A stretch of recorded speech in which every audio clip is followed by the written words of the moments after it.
प्रिय मित्रों, आप सभी लोगों को मेरे गीता ज्ञान यूट्यूब चैनल पर एक बार फिर से स्वागत है। दोस्तों, आप लोग बहुत भाग्यशाली हो जिन्होंने भागवत गीता सुनने का मन बनाया है। दोस्तों, भागवत गीता एक गाथा है जो कि आज से हजारों वर्ष पूर्व घटित हुई थी, जिसे आज भी जीवन जीने का तरीका बताने वाली आधिकारिक ग्रंथों में से एक माना जाता है। उसके बोध को तो केवल उसे ध्यान पूर्वक सुनने और अपने जीवन में उतारने के बाद ही पता चल सकता है। झटपट तैयार होने वाले नूडल्स की भांति सीधे निष्कर्ष पर पहुंचाना संभव नहीं है। दोस्तों, अगर आप भागवत गीता को सच्चे दिल से मानते हैं तो कमेंट में जय श्री कृष्णा जरूर लिखें, और हमारे चैनल पर नए हैं तो चैनल को सब्सक्राइब करें और वीडियो को लाइक शेयर जरूर करें। दोस्तों, गीता को बार बार पढ़ने से आप एक बुद्धि योगी बनते चले जाते हैं और आपके जीवन से दुख का लोप होता जाता है। बुद्धि और विवेक के द्वारा न केवल आप जन्म और मरण के दुख से मुक्त हो सकेंगे, बल्कि अपने दैनिक जीवन को भी सफल बना सकेंगे। भागवत गीता की सबसे अच्छी बात वैसे तो एक नहीं है, अनगिनत हो सकती है। गीता के कारण ही हमें प्रभु के परमात्म स्वरूप का सबको पता चल सका और जीवन के सत्यों को भगवान के श्री मुख से खुद सुनने को मिल पाए। और फिर भी कम शब्दों में कहें तो अगर सिर्फ ज्ञान की दृष्टि से देखें तो दुनिया का सबसे अद्भुत ग्रंथ है, जो मनोविज्ञान के पहलुओं को सबसे अच्छे तरीके से समझा पाता है। क्योंकि गीता एक संवाद है दो लोगों के बीच में, जिससे हर इंसान को अपने बारे में जवाब ढूंढने में मदद मिलती है। सामान्य कर्म जो हम करते हैं वे शरीर, यात्रा, सुख आदि के लिए होते हैं। आदमी बंधनों में बंधता है। कर्म में जब विवेक जागता है तो सार्थकता, औचित्य का भाव पैदा होता है। तब ज्ञान का जागरण होता है। फिर क्षुद्र स्वार्थों के लिए कर्म नहीं होते, विराट के लिए कर्म होने लगते हैं। भगवान कहते हैं कि अब ज्ञान व कर्म में कोई भेद नहीं रह जाता। ज्ञानयोगी कहता है कि मैं देह नहीं, चित्त नहीं, इंद्रिय नहीं हूँ, मैं तो परब्रह्म में प्रतिष्ठित हूँ। जब चित्त ही नहीं तो प्रारब्ध कैसे बन सकेगा? भगवान कहते हैं न इति न इति। ज्ञानयोगी उनके अनुसार बौनेपन में काम नहीं करता है, वह तो विवेक के आधार पर प्रभु के मार्गदर्शन में तालबद्ध नाचता है। न सांख्ययोगी आसक्तिवश कोई गलत कर्म करता है, न ही कर्मयोगी कोई गलत कर्म करता है, क्योंकि वह भी आसक्ति के दोष से मुक्त है।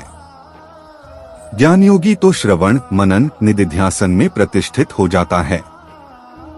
यह बड़े ही शोक की बात है कि हम लोग बड़ा भारी पाप करने का निश्चय कर बैठते हैं तथा राज्य और सुख के लोभ से अपने स्वजनों का नाश करने को तैयार हैं।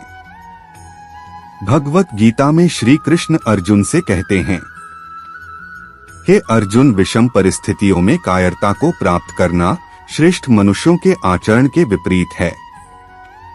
ना तो ये स्वर्ग प्राप्ति का साधन है और ना ही इससे कीर्ति प्राप्त होगी। हे अर्जुन, तुम ज्ञानियों की तरह बात करते हो, लेकिन जिनके लिए शोक नहीं करना चाहिए उनके लिए शोक करते हो। मृत या जीवित ज्ञानी किसी के लिए शोक नहीं करते। जैसे इसी जन्म में जीवात्मा बाल, युवा और वृद्ध शरीर को प्राप्त करती है, वैसे ही जीवात्मा मरने के बाद भी नया शरीर प्राप्त करती है। इसलिए वीर पुरुष को मृत्यु से घबराना नहीं चाहिए। न यह शरीर तुम्हारा है, न तुम शरीर के हो। यह अग्नि, जल, वायु, पृथ्वी, आकाश से मिलकर बना है और इसी में मिल जाएगा। परंतु आत्मा स्थिर है, फिर तुम क्या हो? आत्मा अजर अमर है। जो लोग इस आत्मा को मारने वाला या मरने वाला मानते हैं वे दोनों ही नासमझ हैं। आत्मा ना किसी को मारता है और ना ही किसी के द्वारा मारा जा सकता है। आत्मा ना कभी जन्म लेती है और ना मरती ही है। शरीर का नाश होने पर भी इसका नाश नहीं होता। तुम अपने आप को भगवान को अर्पित करो। यही सबसे उत्तम सहारा है। जो इसके सहारे को जानता है वह भय, चिंता, शोक से सर्वदा मुक्त रहता है। जैसे मनुष्य अपने पुराने वस्त्रों को उतारकर दूसरे नए वस्त्र धारण करता है, वैसे ही जीव मृत्यु के बाद अपने पुराने शरीर को त्याग कर नया शरीर प्राप्त करता है। शस्त्र इस आत्मा को काट नहीं सकते, अग्नि इसको जला नहीं सकती, जल इसको गीला नहीं कर सकता और वायु इसे सुखा नहीं सकती। जन्म लेने वाले की मृत्यु निश्चित है और मरने वाले का जन्म निश्चित है। आत्मा जो अटल है उसके लिए तुम्हें शोक नहीं करना चाहिए। परिवर्तन संसार का नियम है। जिसे तुम मृत्यु समझते हो वही तो जीवन है। एक क्षण में तुम करोड़ों के स्वामी बन जाते हो, दूसरे ही क्षण में तुम दरिद्र हो जाते हो। मेरा तेरा, छोटा बड़ा, अपना पराया मन से मिटा दो, फिर सब तुम्हारा है, तुम सबके हो। हे अर्जुन, सभी प्राणी जन्म से पहले अप्रकट थे और मृत्यु के बाद फिर अप्रकट हो जाएंगे। केवल जन्म और मृत्यु के बीच प्रकट दिखते हैं, फिर इसमें शोक करने की क्या बात है। सम्मानित व्यक्ति के लिए अपमान मृत्यु से भी बढ़कर है। जो हुआ वह अच्छा हुआ, जो हो रहा है वह अच्छा हो रहा है, जो होगा वह भी अच्छा ही होगा। तुम भूत का पश्चाताप न करो, भविष्य की चिंता न करो। वर्तमान चल रहा है। युद्ध में मरकर तुम स्वर्ग जाओगे या विजयी होकर पृथ्वी का राज्य भोगोगे, इसलिए हे कौन्तेय, तुम युद्ध के लिए निश्चय करके खड़े हो जाओ। सुख दुख, लाभ हानि और जीत हार की चिंता न करके मनुष्य को अपनी शक्ति के अनुसार कर्तव्य कर्म करना चाहिए। ऐसे भाव से कर्म करने पर मनुष्य को पाप नहीं लगता। खाली हाथ आए और खाली हाथ वापस चले। जो आज तुम्हारा है कल और किसी का था, परसों किसी और का होगा। तुम इसे अपना समझकर मग्न हो रहे हो।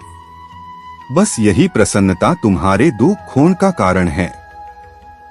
जिन्हें वेद के मधुर संगीतमयी वाणी से प्रेम है, उनके लिए वेदों का भोग ही सब कुछ है। तुम्हारा क्या गया जो तुम रोते हो? तुम क्या लाए थे जो तुमने खो दिया? तुमने क्या पैदा किया था जो नाश हो गया? न तुम कुछ लेकर आए, जो लिया यहीं से लिया। जो दिया यहीं पर दिया। जो लिया इसी भगवान से लिया। जो दिया इसी को दिया। केवल कर्म करना ही मनुष्य के वश में है, कर्मफल नहीं।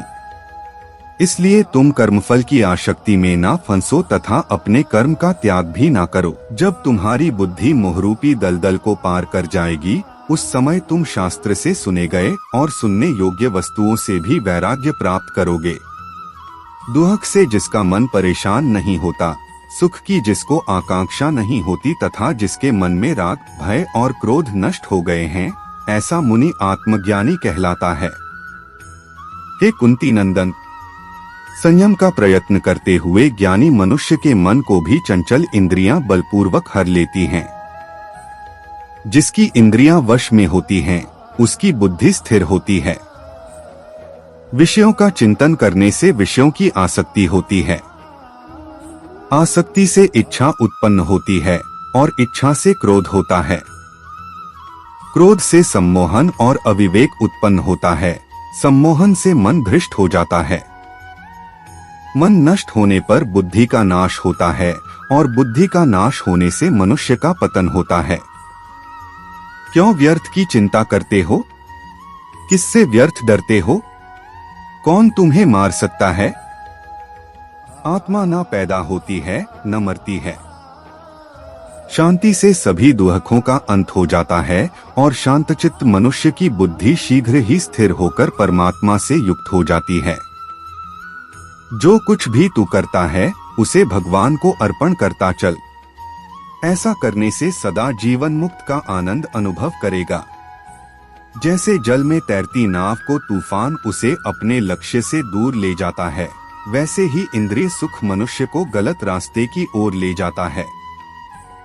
जो मनुष्य सब कामनाओं तो त्याग कर इच्छा रहित, ममता रहित तथा अहंकार रहित होकर विचरण करता है, वही शांति प्राप्त करता है। मनुष्य कर्म को त्याग कर कर्म के बंधन से मुक्त नहीं होता। केवल कर्म के त्याग मात्र से ही सिद्धि प्राप्त नहीं होती। कोई भी मनुष्य एक क्षण भी बिना कर्म किए नहीं रह सकता। श्रेष्ठ मनुष्य जैसा आचरण करता है, दूसरे लोग भी वैसा ही आचरण करते हैं। वह जो प्रमाण देता है, जन समुदाय उसी का अनुसरण करते हैं। जो मनुष्य बिना आलोचना किए श्रद्धा पूर्वक मेरे उपदेश का सदा पालन करते हैं, वे कर्मों के बंधन से मुक्त हो जाते हैं। इंद्रियां, मन और बुद्धि काम के निवास स्थान कहे जाते हैं। यह काम इंद्रियां, मन और बुद्धि को अपने वश में करके ज्ञान को ढककर मनुष्य को भटका देता है। इंद्रियां शरीर से श्रेष्ठ कही जाती हैं। इंद्रियों से परे मन है और मन से परे बुद्धि है, और आत्मा बुद्धि से भी अत्यंत श्रेष्ठ है। हे अर्जुन, मेरे और तुम्हारे बहुत सारे जन्म हो चुके हैं। मैं सबको जानता हूँ, परंतु तुम नहीं जानते। हे अर्जुन, जब जब संसार में धर्म हानि और अधर्म की वृद्धि होती है, तब तब अच्छे लोगों की रक्षा, दुष्टों का संहार और धर्म की स्थापना करने के लिए मैं हर युग में अवतरित होता हूँ। हे अर्जुन, मेरे जन्म और कर्म दिव्य हैं।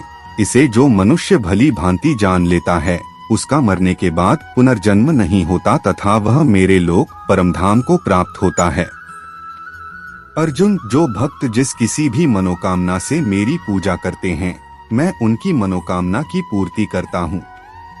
जो आशा रहित है, जिसके मन और इंद्रियां वश में हैं, जिसने सब प्रकार के स्वामित्व का परित्याग कर दिया है, ऐसा मनुष्य शरीर से कर्म करते हुए भी पाप को प्राप्त नहीं होता और कर्म बंधन से मुक्त हो जाता है। अपने आप जो कुछ भी प्राप्त हो, उसमें संतुष्ट रहने वाला, ईर्ष्या से रहित, सफलता और असफलता में संभाव वाला कर्मयोगी कर्म करता हुआ भी कर्म के बंधनों से नहीं बंधता है। हे अर्जुन, जैसे प्रज्वलित अग्नि लकड़ी को जला देती है, वैसे ही ज्ञानरूपी अग्नि कर्म के सारे बंधनों को भस्म कर देती है। हे अर्जुन, तुम सदा मेरा स्मरण करो और अपना कर्तव्य करो। इस तरह मुझ में अर्पण किए मन और बुद्धि से युक्त होकर निःसंदेह तुम मुझको ही प्राप्त होगे। सभी प्राणी मेरे लिए बराबर हैं, न मेरा कोई अप्रिय है और न प्रिय, परंतु जो श्रद्धा और प्रेम से मेरी उपासना करते हैं, वे मेरे समीप रहते हैं और मैं भी उनके निकट रहता हूँ। यदि कोई बड़े से बड़ा दुराचारी भी अनन्य भक्ति भाव से मुझे भजता है, तो उसे भी साधु ही मानना चाहिए और वह शीघ्र ही धर्मात्मा हो जाता है तथा परम शांति को प्राप्त होता है। हे अर्जुन, तुम यह निश्चय पूर्वक सत्य मानो कि मेरे भक्त का कभी भी विनाश या पतन नहीं होता है। मैं ही सबकी उत्पत्ति का कारण हूँ और मुझसे ही जगत का होता है। काम, क्रोध और लोभ, ये जीव को नरक की ओर ले जाने वाले 3 द्वार हैं, इसलिए इन तीनों का त्याग करना चाहिए। दोस्तों, वीडियो पसंद आए तो वीडियो को लाइक शेयर जरूर करें और हमारे चैनल पर नए हैं, चैनल को सब्सक्राइब करके बेल आइकन को प्रेस कर दें ताकि ऐसी ही वीडियो हम आप तक पहुंचाते रहे। दोस्तों, कमेंट में जय श्री कृष्णा लिखना ना भूले। जय श्री कृष्णा। राधे राधे।